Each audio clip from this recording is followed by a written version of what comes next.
Instant Pot Vortex buttons not working? Try this fix.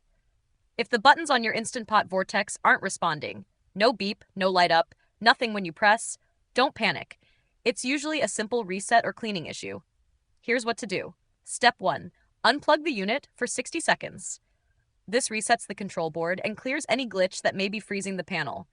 Plug it back in and try again. If it works now, you're good to go. If not, move on to the next step. Step 2. Wipe down the control panel with a microfiber cloth. Grease, smudges, or even moisture from steam can block touch contact. Wipe the screen gently with a dry microfiber cloth, not paper towels, and never a wet rag. I use a lint-free cloth made for touchscreens so it doesn't scratch or leave streaks. Step 3. Make sure the basket is fully inserted.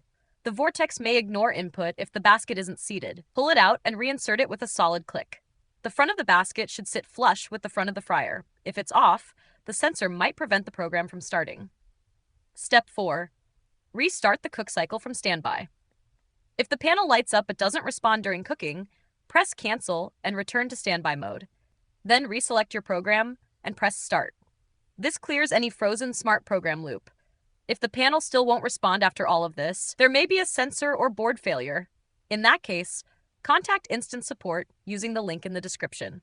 If this helped you fix your Instant Pot Vortex control panel, subscribe to No Filler Fixes for more fast appliance help.